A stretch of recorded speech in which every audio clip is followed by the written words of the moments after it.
All right, everyone, I think we're going to go ahead and get started.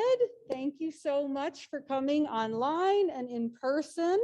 It's my absolute delight to introduce our speaker, Dr. Katharine Hayhoe, who will be showing her beautiful face in just a second. She is such an impressive scientist. I think she's the perfect person for our 6th annual Moab Festival of Science keynote speaker. The Festival of Science is set up by a group of scientists and science lovers who believe that there's great utility in science, that there's joy in scientific discovery, and that science is for everyone. And with that in mind, I can think of no one better than Katharine Hayhoe to speak to us about that. Katharine Hayhoe is a great atmospheric scientist, and she is a world-renowned voice in science communication.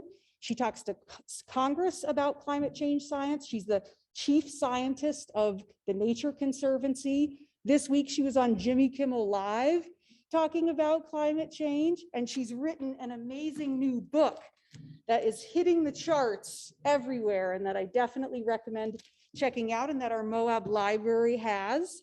I think Katharine is one of the most eloquent voices talking about the fact that climate change is real, that science has tools in our toolbox to help, and that we all have to come together to be able to solve this global challenge. And so I think with that, having her speak to us about her new book, about the work that she's been doing, will be excellent. She is going to take questions, and I will put up on the screen the format that will be used. For us here in the audience, feel free to come bring me questions and I will type them in for us. And then if you have your phone and you can go to this link, you'll be able to vote for questions that you would most like her to be able to answer dynamically on the screen. This link is also in the chat. So for those of you online, you can go to this now. It's also on our Moab Festival of Science website under Dr. Hayhoe's name, so you can check that out. I would also like to say, I think that it takes a special person to be getting invitations like Jimmy Kimmel Live to talk about climate change, and then also to come to a local Festival of Science to give that message. And I think that you are an inspiration, Dr. Hayhoe. So with that, we'll clap here and at home. Yeah. Fantastic. Everybody, can you hear me? Yes, we can hear you, and I will give the screen over to you. Hello. Okay. Hi. Take it away. It is great to be with you virtually. I know that some of you are online, some of you are in person, and we can all do this the same way. So we are going to be talking to each other, not just me talking to you. And the way we're going to do it is using Poll Everywhere. So on your phone, and if you're on the computer, do it on the computer. Go to pollev.com/Katharine. Make sure you type in the Katharine part and make sure you have 2 A's, not Katharine with an E, 2 A's. If you are online, you can just click in the link in the chat. It's right there. And if you are listening to a recording, I'm very sorry, but the interactive polling has closed. You're just going to have to see everybody else's answers. So when you go there, if it asks your name, just push skip. Anonymous is fine. And I'm going to ask you the first question. I know a few people have already gotten there, which is, where are you joining from tonight? Now, obviously, there's going to be a lot of clicks in Utah, clearly, but not everybody is in Utah. There might be some people from some other places, and you might not be, you might be in different places in Utah too. So go ahead on your phone or on the computer, go to pollev.com/Katharine, Katharine, and click where you are listening from. And if you happen to be outside the US, then go ahead and just sort of click over in that direction. And I will assume that you are in a different country, not necessarily in the middle of the ocean. Okay, so not everybody is in Utah. We have East Coast, we have West Coast. Here we go. We've got, is that Wyoming up there? All right. Okay, so now that was the easy question. Now we're going to get a little bit harder. You have to answer the next question with 1 word, not 2 words, 1 word, any word you like. And again, this is anonymous, so just say whatever you want, but only one word. Okay, here we go. Here's the next question. The next question is, when it comes to climate change, I feel what? And I don't know if you want to turn off that extra camera there, but I feel like I'm looking at the back of some seats. You might want to just turn that off. Okay, when it comes to climate change, I feel scared, anxious, powerless, sad, exhausted, defeated, a little bit hopeful and motivated. Okay. You see why one word? It's because this is a wordle. The more people who say the word, the bigger that word gets.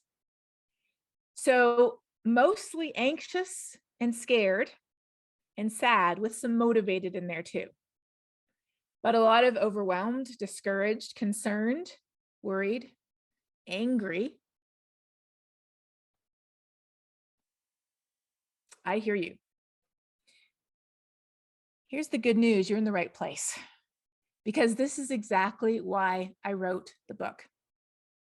The number one question that I started to get anywhere I gave a presentation the last, 4 or 5 years, the question that I get every single day now, I got the question today before 8 a.m. I was counting, got it twice yesterday. The number one question I get is, what gives you hope? And that is why I wrote the book. And that's what I'm going to talk to you about tonight.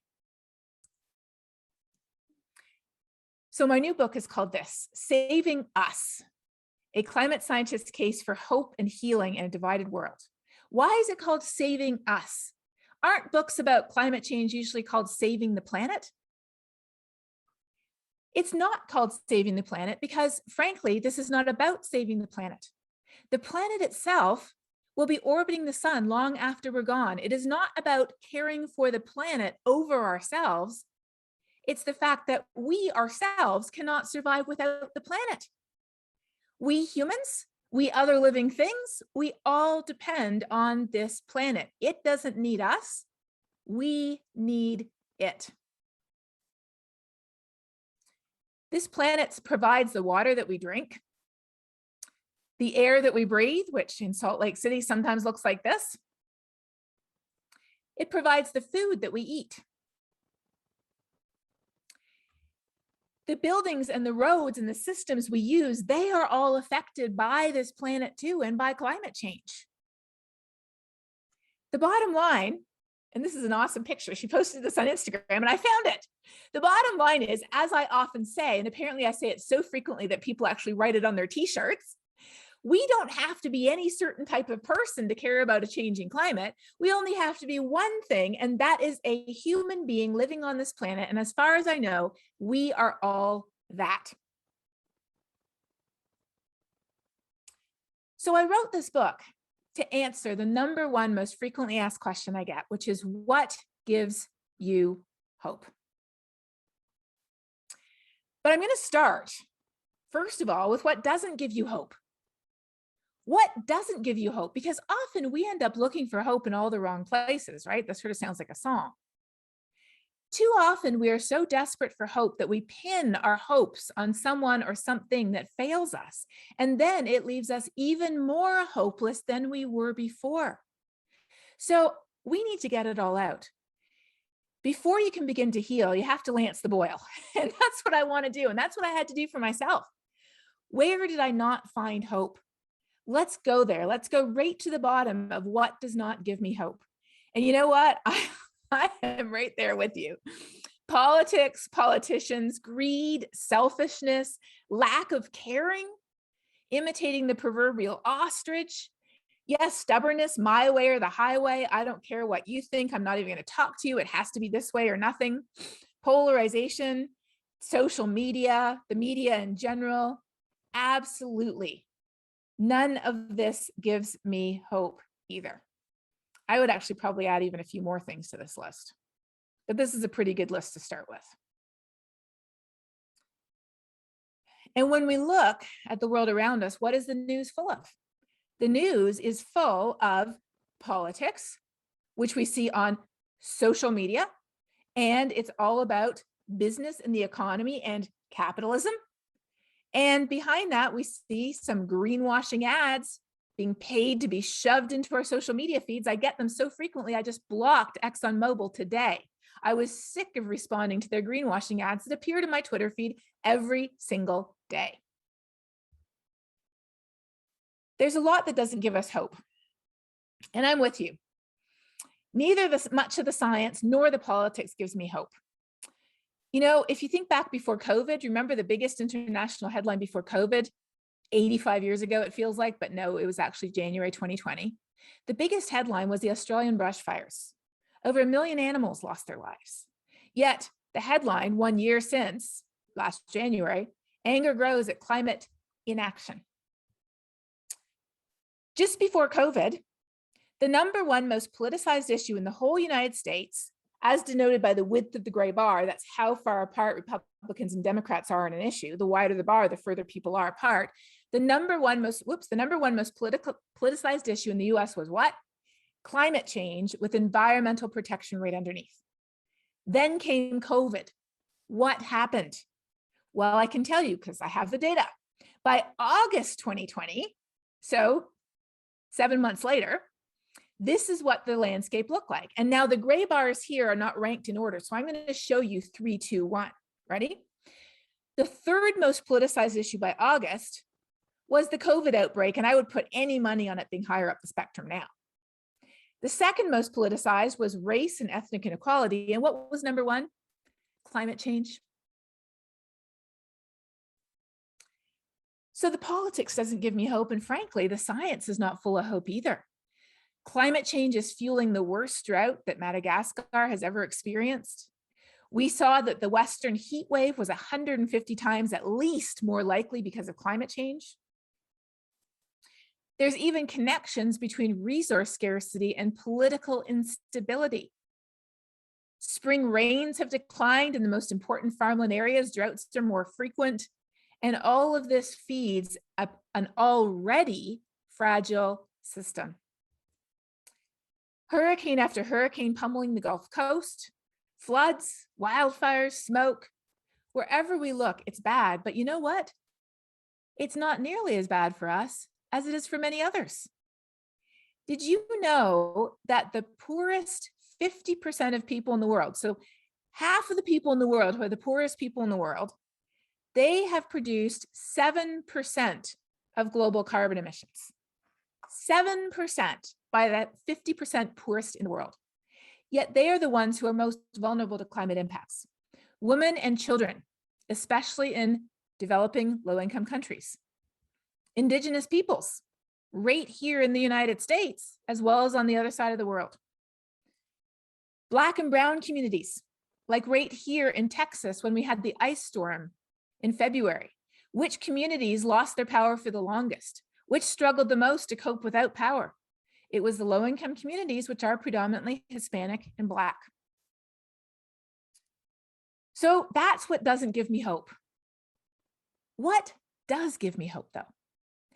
To talk about this, after we sort of lanced the boil, so to speak, I'm sorry to use such a terrible analogy. If you have a better one, let me know, because I'm just getting started. This is only my second book talk ever. So if you have a better one, put it in the chat or something. Anyways, once we've gone there, once we've plumbed the depths of the barrel, so to speak, when we're starting to rise out, we have to first of all define what hope is. All too often, people think that hope is some type of Pollyanna type hope. I don't know if you read this book when you were little. I actually did. And this is someone who cultivated a positive attitude. And by doing so, she changed everybody around her. But with climate change, if we cultivate a positive attitude and that's all we do, it just means we're going down with a smile on our face. You can cultivate a positive attitude in the Titanic, but you're still sinking. And all too often, we think of hope as people who just sort of bury their head in the sand, like the metaphorical ostrich. Ostriches don't really do that, but we still say they do for some reason, and just ignore what's going on around us. I am not talking about that type of hope. I am talking about a strong hope, about a realistic hope, about a brave and about a courageous hope. Why? Because this hope has to begin by looking this thing in the face.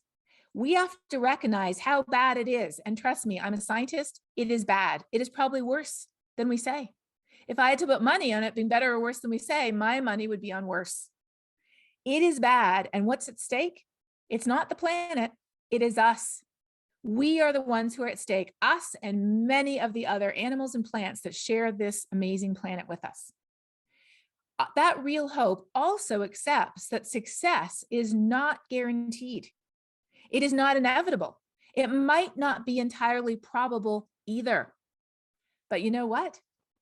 That real hope also provides a vision of a better future, something that we can strive towards, not merely run from. That's what real hope is. So where does that come from? The first place that I looked for it was in the science. I am a scientist after all. And when I looked in the science, I do see some hope because science does exactly this.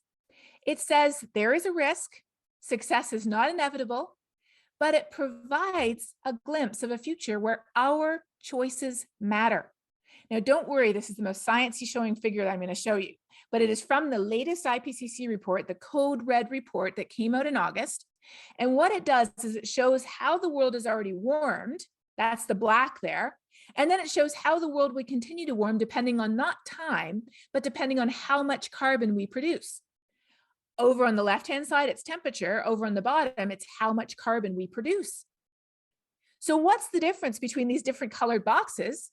Our choices. It's our choices that determine which box we end up in. Our future is literally in our hands. Our choices matter. And the conclusions of the IPCC, I feel like not enough people know, and everybody should just have right there, maybe like stuck up on your wall or on your computer screen, are this. Every action matters. Every bit of warming matters. Every year matters, and every choice matters. Isn't that real hope? They're not saying everything's going to be okay. Not at all. But what they are saying is that we can make a difference. And so in my book, I end the last chapter with a quote from one of my colleagues, Katharine Wilkinson. You might recognize her name because she is one of the editors of All We Can Save, which is a fantastic book, a book I sort of think of as a sister book to my own since the titles are kind of similar. All We Can Save is a compendium of essays and poems from 60 women's voices who work in the climate sphere. And what Katharine said is this. She said, "It is a magnificent time to be alive at a moment that matters so much." If that does not start to give you a little bit of hope, I don't know what does. But that's not all. Beyond looking to the science, I'm a scientist, so I like to ask other people. I like to collect data. So that's what I started doing. I started collecting data, turning the question around and asking people, hundreds of people everywhere I spoke across the US and Canada and the UK beyond, asking people what gives you hope. So I'm going to ask you now. Go back to Polly V if you don't mind. You totally know how this works now. You got the hang of it. And I want you to give me one word. I know you might think of multiple things, but if you just had to pick one, give me one word about what gives you hope. If you really have to cheat, put it like a dot or a dash in between. I'm telling you now that there's a bit of a cheat you can do, put a dot or a dash in, but preferably just give me one word. What gives you hope? And I love that there's no one answer because there isn't really one answer because we're all different, right? Okay.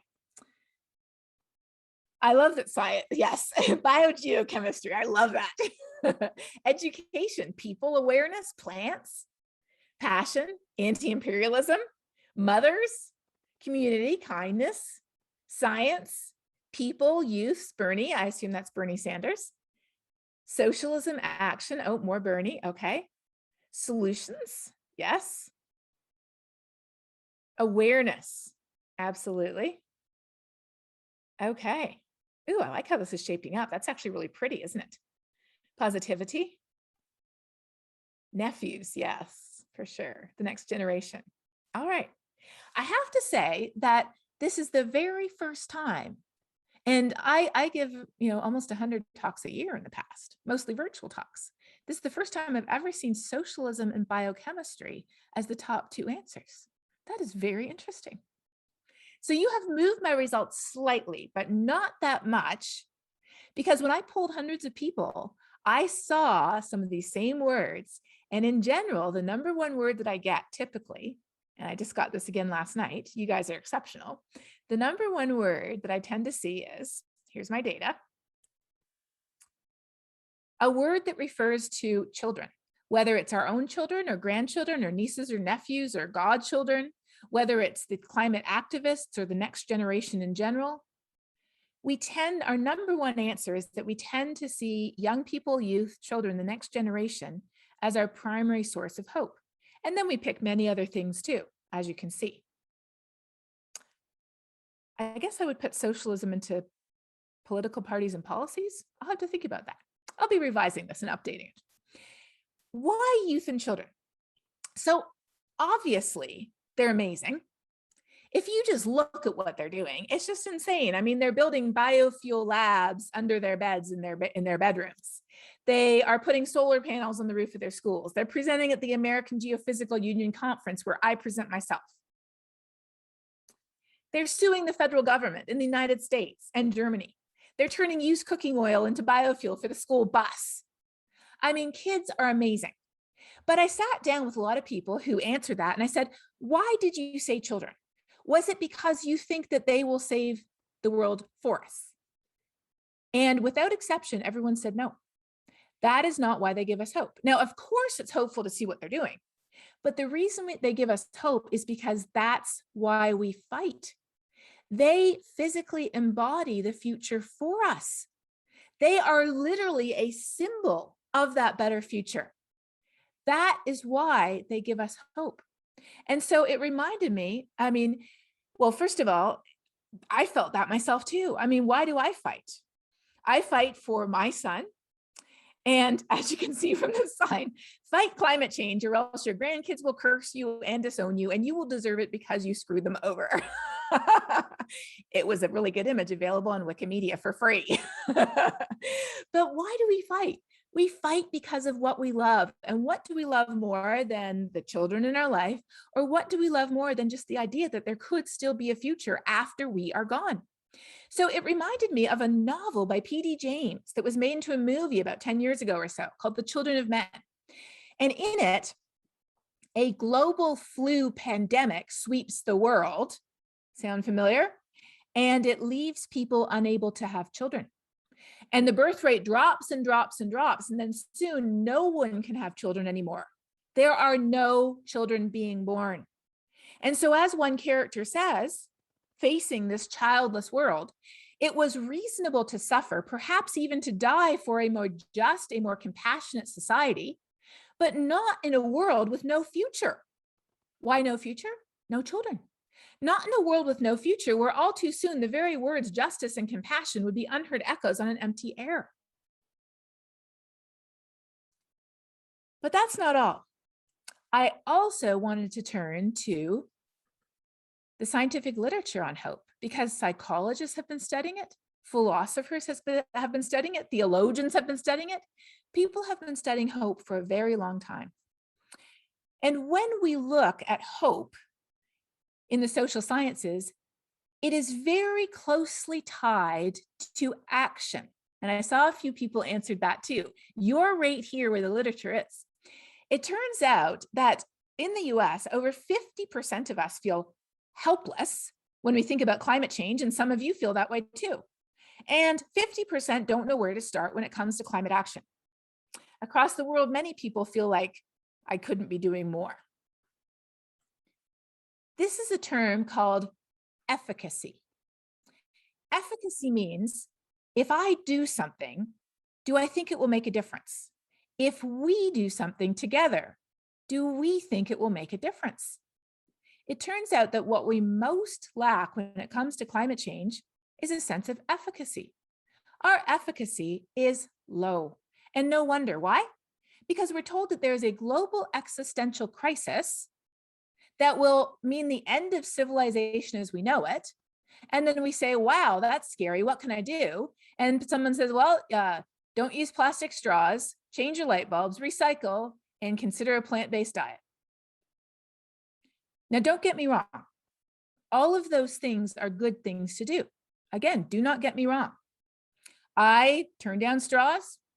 I have solar panels. I have a plug-in car. I've changed my diet. I recycle.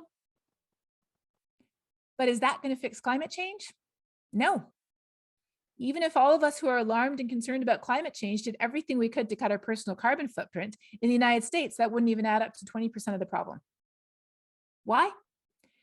Because 90 corporations are responsible for 2/3 of heat trapping gas emissions since the dawn of the industrial era. 20 companies, just 20, are responsible for 1/3 of the problem since the 1960s. And those same companies are popularizing carbon footprint calculators. They are paying to promote tweets into my Twitter feed saying, what are you doing to reduce your carbon footprint, Katharine Hayhoe? Are you getting solar panels or a plug-in car or reducing your food waste?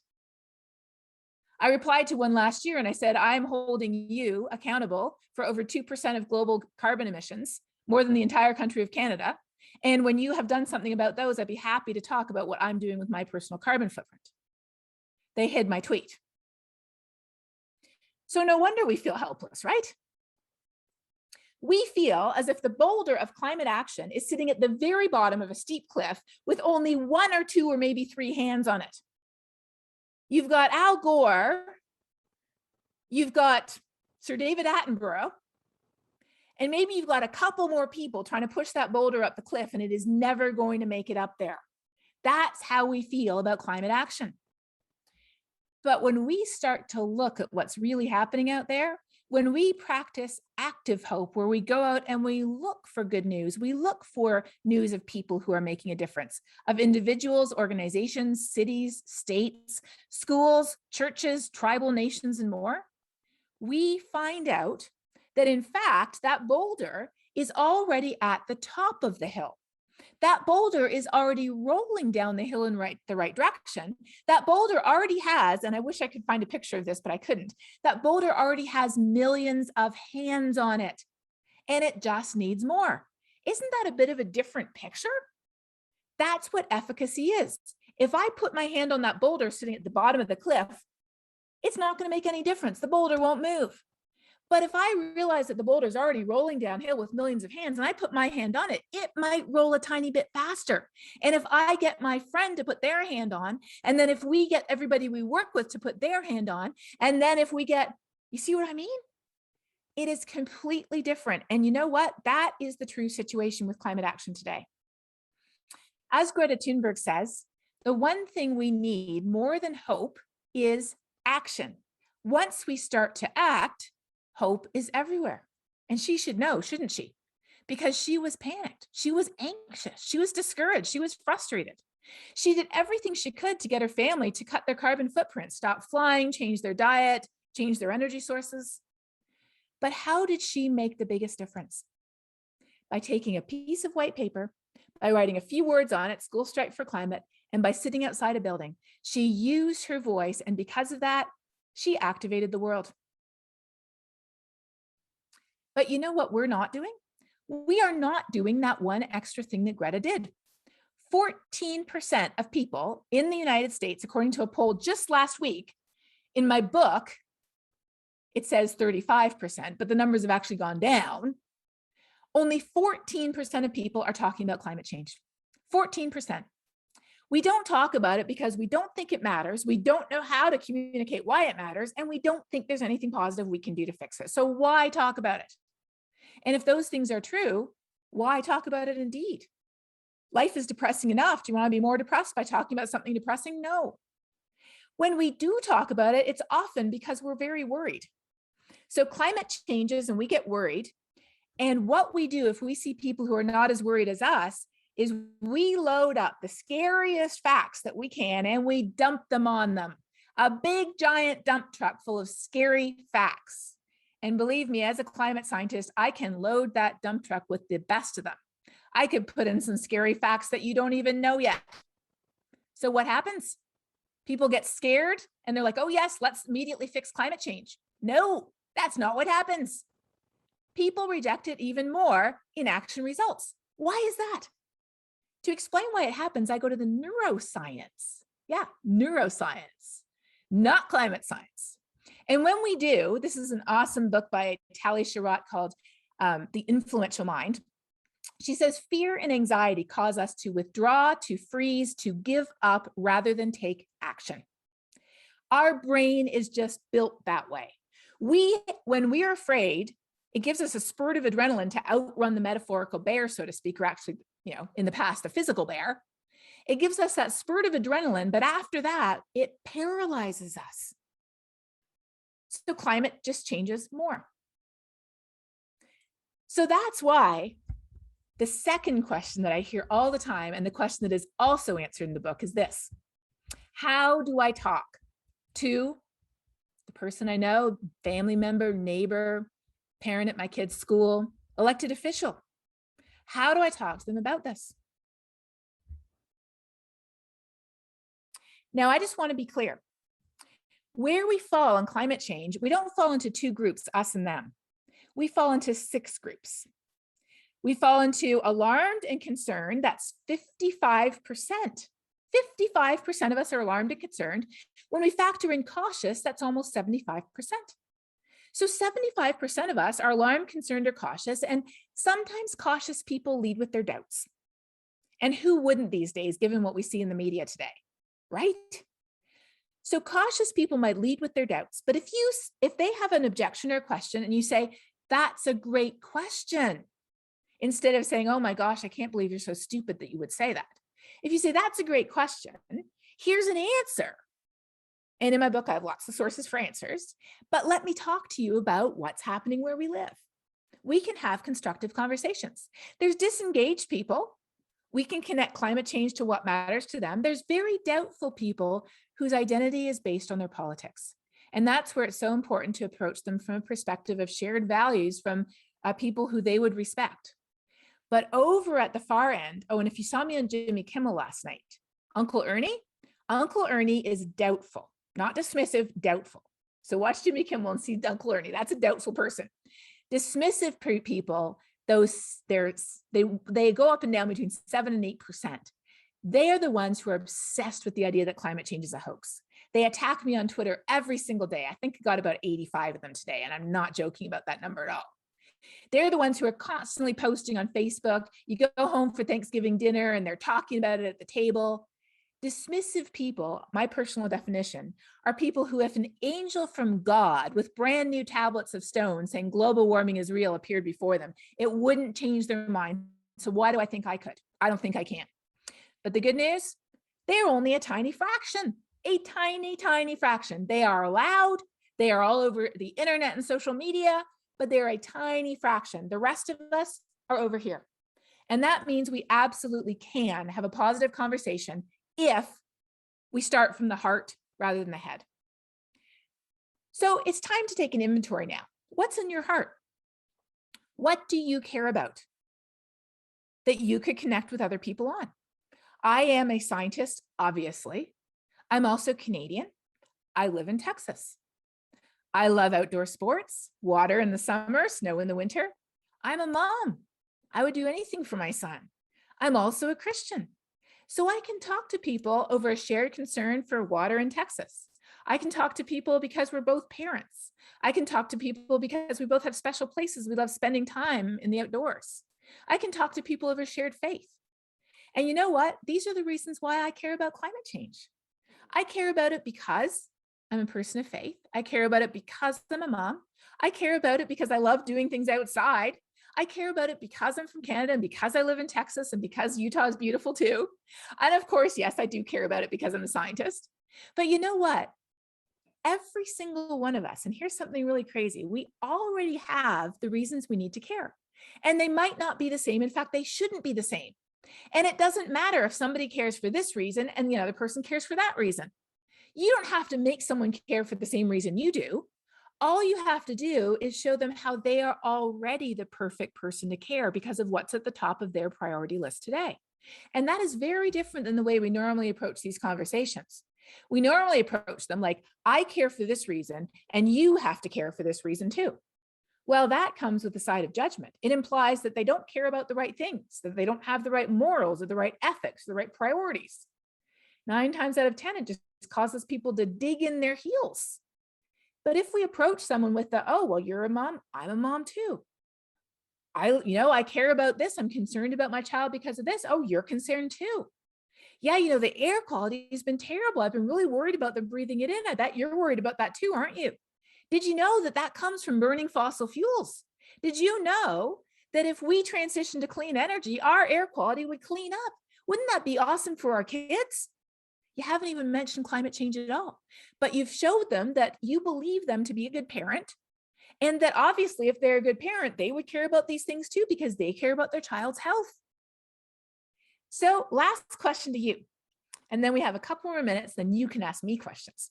Last question to you. I care about climate change because I am a what? I want you to give me again one word about why you care about climate change. And I don't want to see the same words. It's okay if a few people give you the same words, but I want to see different words because we're all different. Although we are all human. That's a good answer too. Why do you care about climate change personally? What makes you different than the person beside you? What makes you unique? What's really important to you? If you had to list like the top 5 things that you care about, what would be at the list of the top 5 things that you care about? Would it be your home, your pet, a sport or a passion, your vocation, your career, a person who you love or people who you love? I love this. Look at this. Nobody's answered the same words. That's great. I think this might be the most diverse set of answers I've ever gotten. I love it. This is my whole point. You don't have to be anything other than exactly who you are to care about climate change, and neither does anyone else. Gone is the pressure of trying to convert somebody else into caring because you care, like it's some kind of new religion. No, whoever they are, oh my gosh, we must have a lot of bikers. Whoever they are, they already have every reason to care. And the only thing you have to do is figure out what they care about by asking them questions and listening to their answers. So they could be a mother, a biker, or a naturalist, a dog parent, a boater, or a botanist. They could be an uncle, a mom, a scientist, a hiker, an aunt, children, grandparents, a person, somebody who works in the healthcare profession, somebody who is a biogeochemist. Don't think I didn't know you answered the same thing twice, but that's okay. You could be somebody who is scared or fearful for the future. You're anxious, you're optimistic, you're empathetic. I love that. Whoever you are, you're the perfect person to care, and so is everyone else. All we have to do is connect the dots. If they don't think they care, it's because they haven't connected the dots between what they care about and how it's being affected by climate change. So begin your conversations not with something you disagree on, but with something you agree on. Explain why, if you are a boater, you care about how climate change is affecting the water quality in your lakes. If you are a parent, how it's affecting the air that you kids breathe. If you're a skier, how it's affecting the winter snow. And then step 2, inspire. Inspire with positive examples of real solutions that individual people are doing, that you might be doing, that your city might be doing, or your school, your place of worship, your state. Talk about real solutions and how you could use your voice to advocate for those solutions at every table you sit at, metaphorically speaking. I don't just mean the kitchen table. You work somewhere, you live somewhere, you belong to certain organizations, right? Everywhere you go, you have a voice that you can be using to advocate for change. You could say, wow, our school's doing this, but this other school, they did this. Maybe we could sort of up our game. We work in this industry and there's these other people over here, they're in the industry too, and look what they're doing. It's really interesting. Why don't we consider doing what they're doing? I heard that we could be getting clean power. Why don't we look into a contract? I heard that we could be working with our supply chain to decarbonize it. Let's talk about that. The most powerful thing we can do is use our voices at every scale. Why do you think countries are acting? Do you think it was because the president or the prime minister decided they had to? I have news for you. It was because ordinary people decided it had to, and they used their voices to pressure their elected leaders to do it. I'm not saying they were unwilling. I'm just saying they didn't come up with the idea. Why do corporations change? It wasn't because Sam Walmart decided they had to, or Steve Jobs. It was because people within that organization used their voices to advocate for change. Why are churches changing? Well, the Pope, the Archbishop of Canterbury, and the Patriarch Bartholomew of the Orthodox Church released a statement just the other day. But do you think they were the first people to bring this up? I can promise you they were not. I can promise you that there were people whose names we do not know and might never know within the church who were bringing these issues up to say, hey, I know that we've never put solar panels on a 1,000-year-old cathedral before, but why not? And then they did it. I love talking about what's happening in Texas, how we lead the country in wind energy. Why don't you try to catch up with us? How we've got, the biggest wind farm, the biggest solar plant going in the whole US going in near DFW, how we've got army bases powered by clean energy. Well, guess what? You've got stuff in Utah too, right? The latest headline was that they're opening up almost 5,000 acres for solar development in southern Utah that could create 200 jobs.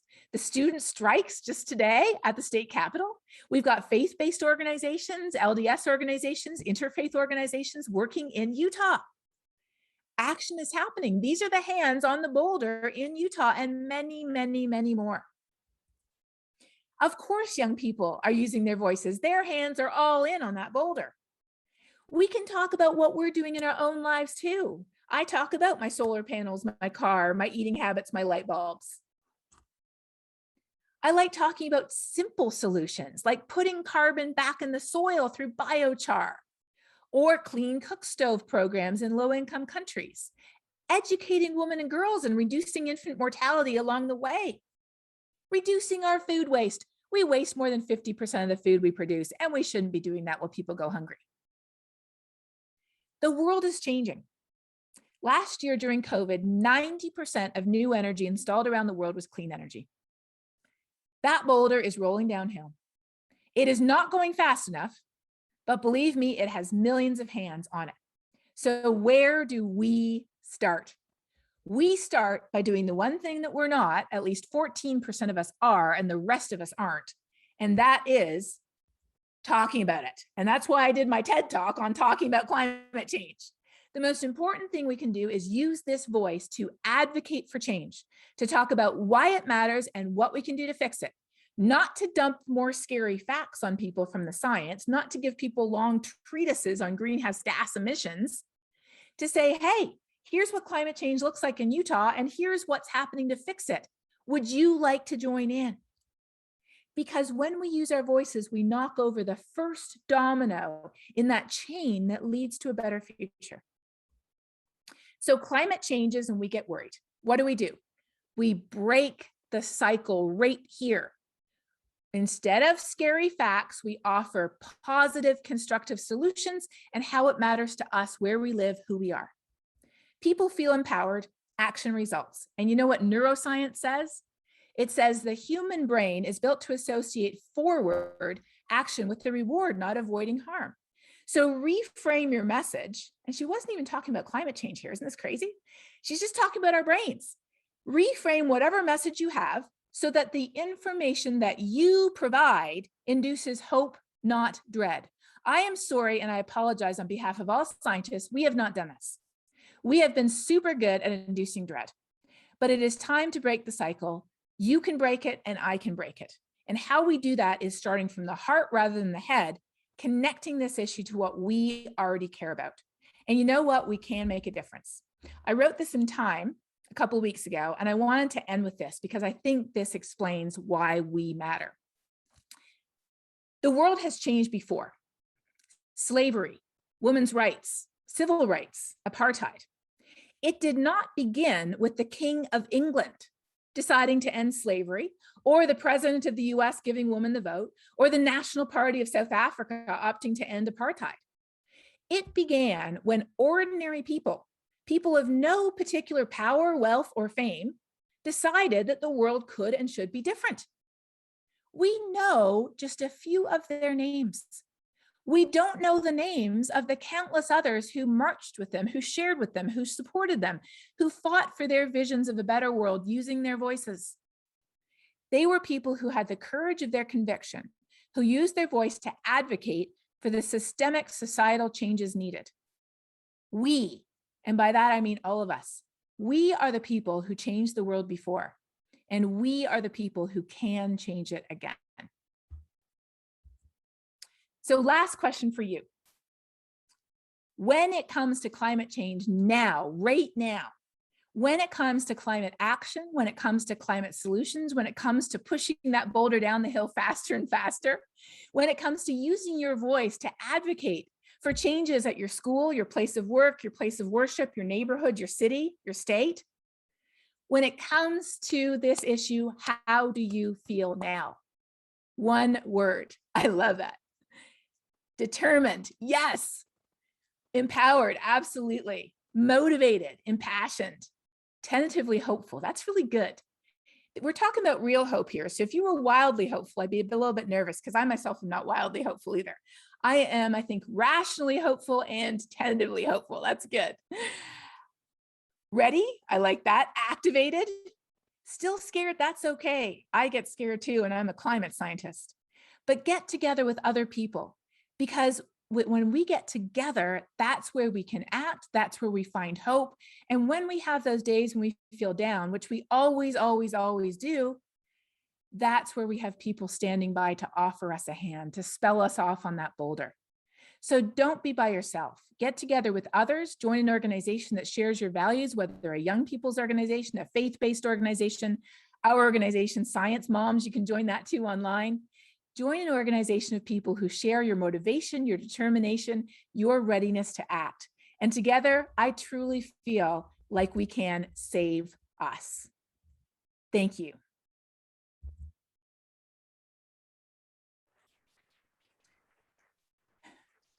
Now, what you can do now is you can enter your questions here. As long as you want, doesn't have to be one word. And the fun part is that you can upvote the questions that you most want me to answer. So go ahead and enter your questions, put in your full question. And even if you don't have a question, go to PollEV anyways and see which questions you most want answered, and you can upvote them, okay? So just a sec, I'm gonna go there myself so I can see the questions as well. And I don't know, do you wanna come back on and pick the questions that you want us to answer and we can have a conversation about it, or do you want me to just do it? What do you guys want to do? Do you want to ask questions and be able to pick these questions, or do you want Katharine to go for it based on the poll? Number two, use the poll. Okay, I'm using the Go poll. with the data. This is a data-based group. All right. So the first question is super easy. Is your book available in bookstores or online?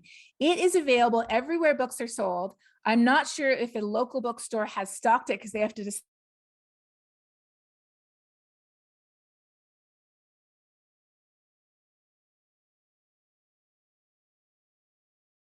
the link in the chat again for, there we go.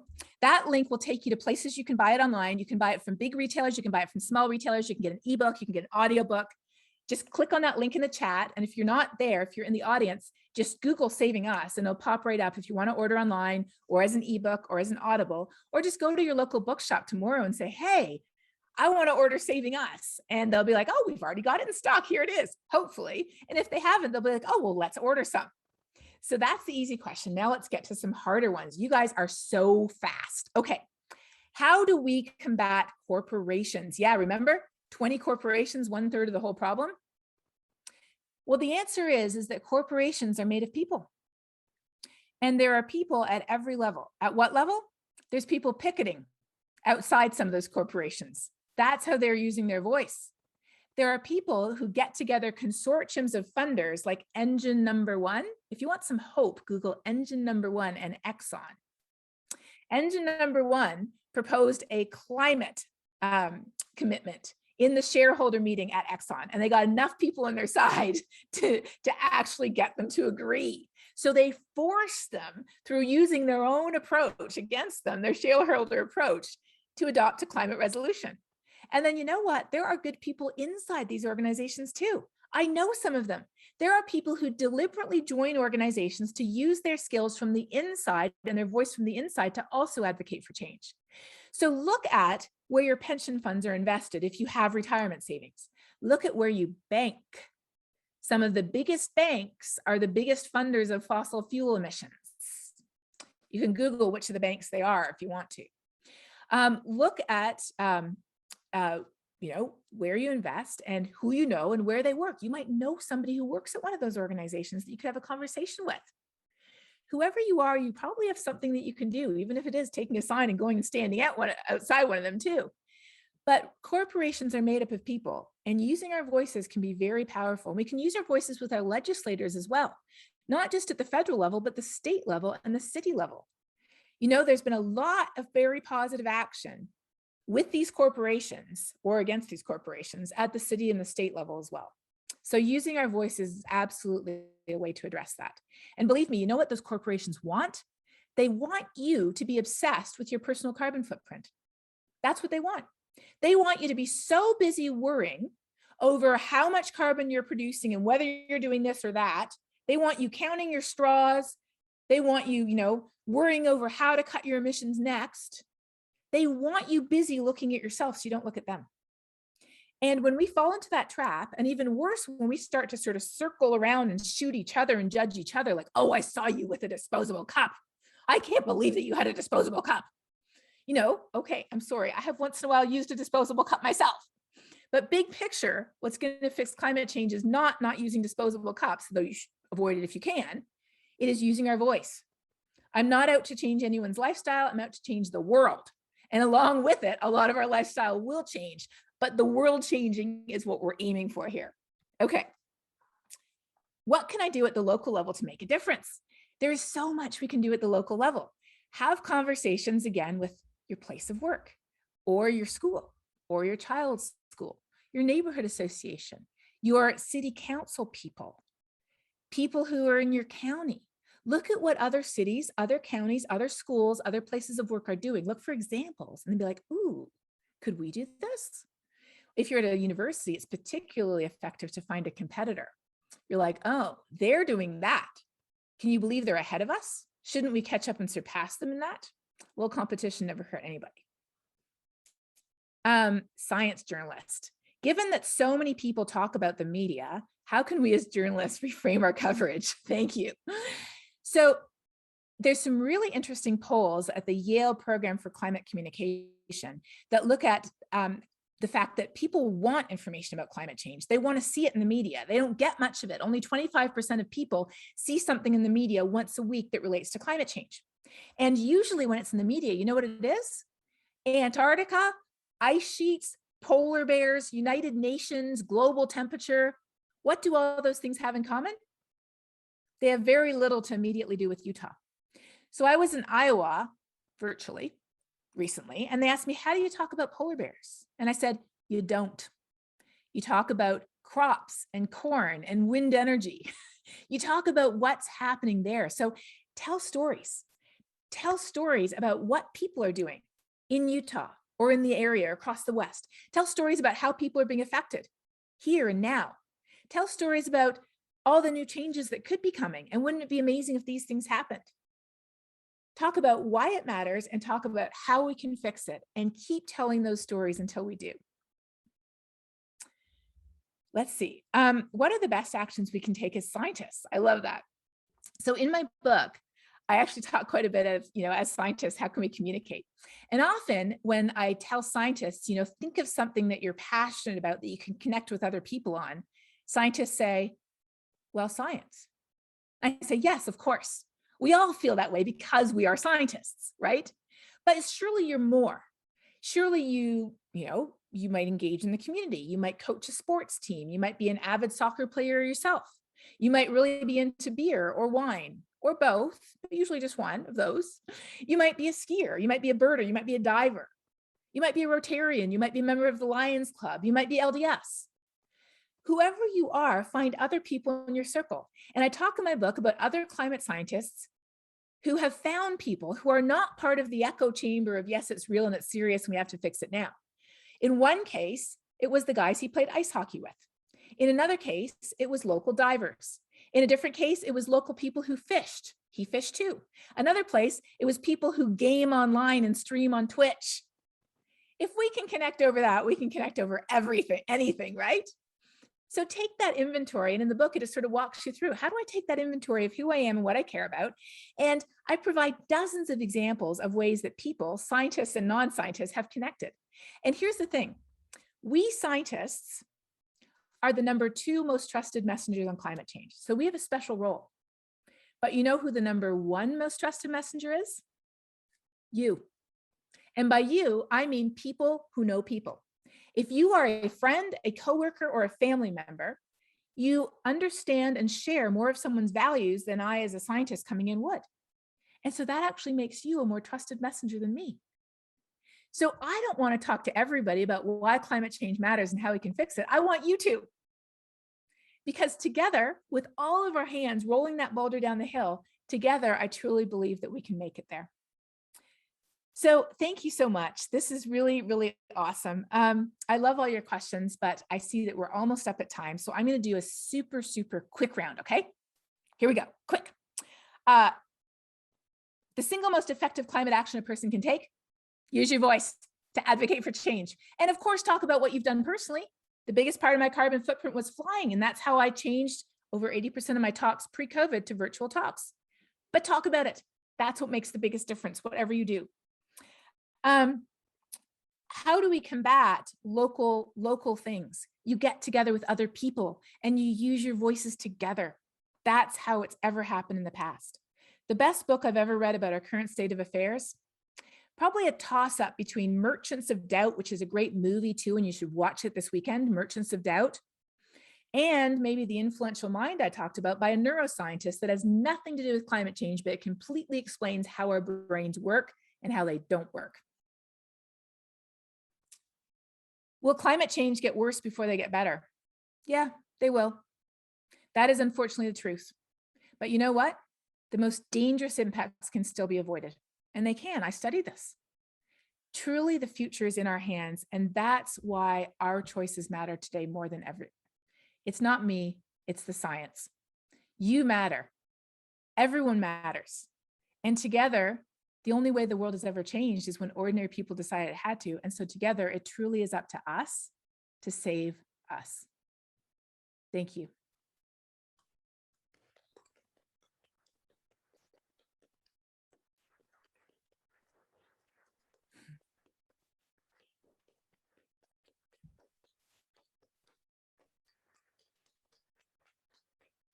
That was amazing. Thank you so much. You really, that was a long clap for this crowd. You really did so much for us. We're so grateful. It was so inspiring. And thank you for taking the time to share such a wonderful message with us.